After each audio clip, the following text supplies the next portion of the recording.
Programming brought to you by AWI Networks, Smarter Internet.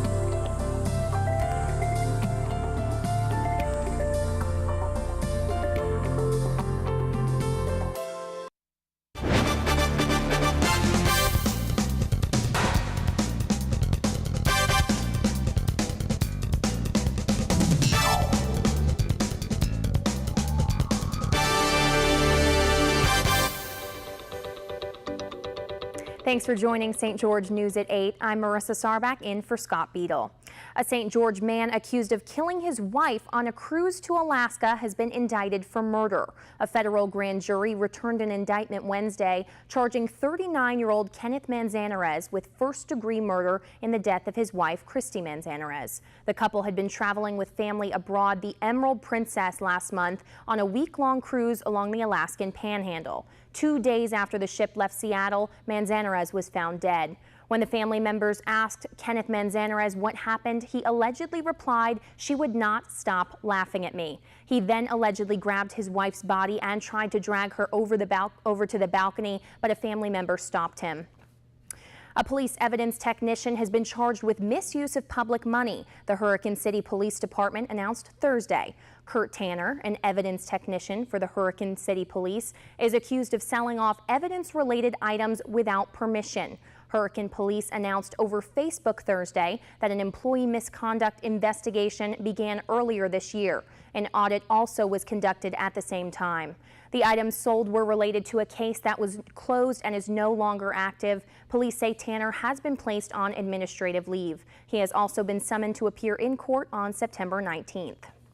Washington County Sheriff Corey Pulseifer spoke at an event Thursday, kicking off a countywide call to action. Pulseifer addressed the harmful effects of underage drinking, some of which can extend far beyond the teenage years and could last a lifetime. Dixie State University is obviously pleased and proud to be a community partner with the Parents Empowered campaign to support the prevention and education of underage drinking. All of us have kind of gotten together to basically name this school year a drug and alcohol free school year for the young people of our county.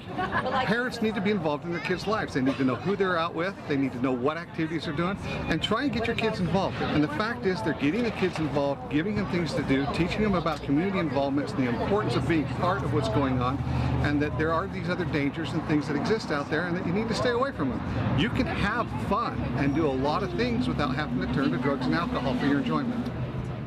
More than 850,000 school-age children live in Utah. Police are reminding motorists to slow down and take it easy in school zones near crosswalks and school bus stops in an effort to keep students safe as the school year begins. Many drivers found themselves maneuvering around school zones this week as a hectic back-to-school season was ushered in across Washington County. More than 800 students are killed annually and another 152,000 are injured during regular travel between school and home, according to healthychildren.org. Motorists should pay special attention as they drive on or in or near residential areas and school zones, and share the roads safely with school buses and child pedestrians by following the laws.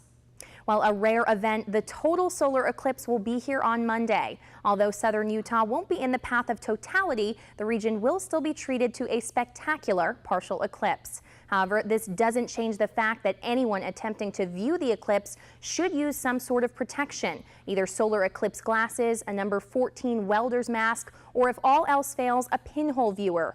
According to the NASA Eclipse webpage, the first point of contact for Monday's eclipse will be at the Lincoln Beach, Oregon, in Oregon at 9:05 a.m. The president's chief strategist, Steve Bannon, is out. This comes as the president faces mounting backlash over his remarks earlier this week regarding violence in Charlottesville. It also marks the fourth major resignation from the Trump administration in as many weeks. Janae Norman has the details. Another one is out of President Trump's inner circle. White House Chief Strategist Steve Bannon tells ABC News he resigned effective Monday, August 14th, 1 year after he joined the campaign. But the White House saying Bannon and Chief of Staff General John Kelly agreed today would be his final day, a move seeming to reveal more about the president's hesitation when asked earlier this week whether he has confidence in Bannon. He's a good man. He is not a racist, I can tell you that. He's a good person. He actually gets a very unfair press in that regard. But we'll see what happens with Mr. Bannon. But he's a good person, and I think the press treats him, frankly, very unfairly. Before joining forces with Trump last August, Bannon was best known for running Breitbart News, an inflammatory alt-right news site with a record of producing a number of racially charged headlines.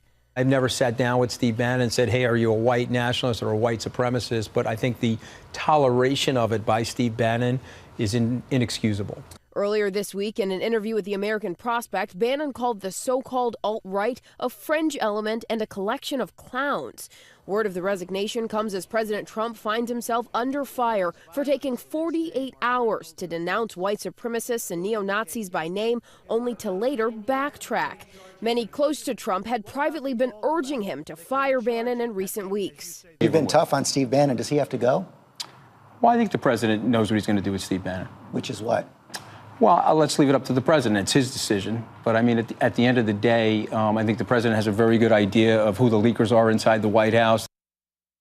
That was Janae Norman reporting. Chief Meteorologist Chris Summers has your Southern Utah forecast after this.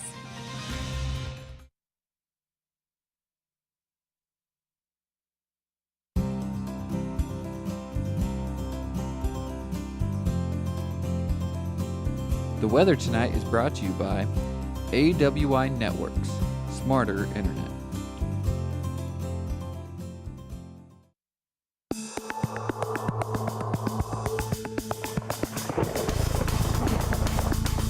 And welcome back, everyone. A happy Friday to us. Temperatures reached 101 degrees here late this afternoon, back into the triple digits here in St. George. Couple degrees above our normal 99. Record high for the day 109 back in 1897. Overnight lows fell into the upper 60s. Early this morning here in St. George, no rain the past 24 hours. Looks like we'll stay mainly dry as we head into the weekend. Here's some other hometown temperatures from around our area. 90 degrees Cedar City, Enterprise at 90 as well. 104 in Vegas, 101 is a high temperature in Mesquite, and 101 in Hurricane late this afternoon as well. Lots of sunshine, dry, very warm weather in the forecast as we head into the weekend. Keep that warm weather going into Sunday too. May drop temperatures back a little bit, maybe back in the upper 90s or mid 90s by Sunday afternoon. And by early next week, some more isolated storm chances return to our area. We're going to stay pretty warm, but again, not quite as warm as we've been seeing as temperatures by early next week get back into the mid 90s by Monday and Tuesday. Now, big eclipse going on Monday, so our forecast does put at peak eclipse around 11:30 in the morning. Again, about 76% of the totality here will be at about 76%. So not going to be a total eclipse, but we will see a partial eclipse here again early in the morning hours. But there's going to be some clouds around, so it will be starting about 10 o'clock in the morning and going to about 1 o'clock in the afternoon. So during that time, we should be able to see at least some glimpses of that eclipse before some rain showers move in later in the afternoon, and temperatures eventually warm back into the upper 80s by the time we get to 4 o'clock in the afternoon. Before tonight, we fall back in the mid 50s, Cedar City, low 70s, St. George and Hurricane, mainly clear skies as we get into your Saturday morning. Cedar City looking for a high reaching about 90 once again Saturday afternoon, partly to mostly sunny skies. And for St. George, then we'll go for a high of 100 with mostly sunny skies for your Saturday west winds at 5 to 10 miles per hour. Here's what it looks like on our surface map. Yeah, just a lot of hot weather in the forecast here the next couple of days. Do see a little bit of shower activity try to come into parts of central Utah. Again, we're going to stay out of our area, though. It looks like most of the rain will stay off to our east as well. We'll just have the hot weather continuing and dry weather in the forecast through the weekend, but chances of rain returning early next week. Here's a look at our Saturday forecast in around areas to our north. Cedar City seeing that high reaching about 90. Mostly sunny skies, 90 degrees Enterprise as well. West-southwest winds at 5 to 10 miles per hour. For St. George, then temperatures reaching 100. 104 the high temperature expected on Saturday in Mesquite, and 98 degrees in Hurricane. Again, a full day of sunshine expected across our area. Here's your 7-day forecast for Cedar City. Upper 80s for your Sunday. So weekend looking pretty good, and a little chance of rain moves in early next week. Temperatures drop back in the low 80s for Cedar City, and for St. George and southern Utah in the upper 90s for your Sunday. There's that chance of rain on Monday. So yeah, with that eclipse going on Monday, may see some rain chances, at least in the afternoon.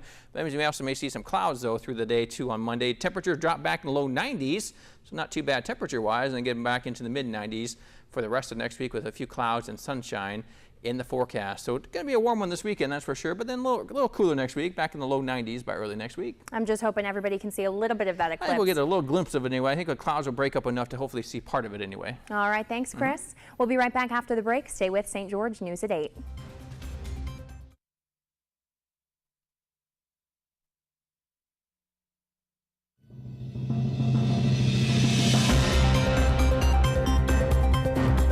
When a bear in Montana found life in the wild too stressful, he sought serenity and bliss in a koi pond. Cynthia St. Charles was stunned to find this brown-colored black bear lounging in her backyard pond on a 90-degree day in Billings. Sitting in a pond full of fish, you'd think this might be a bear's dream come true, but he actually preferred munching on the pond plants, left the fish alone. After his cool dip in the pool, he wandered right back to the wild. Well, he has the right idea. Actually, when it's so hot out there, just dip in the pool and cool yourself off. And you could definitely use that this weekend with temperatures in the close to 100 here in St. George. All right, thanks, Chris. Thanks for watching. We hope you have a great weekend. See you back here on Monday.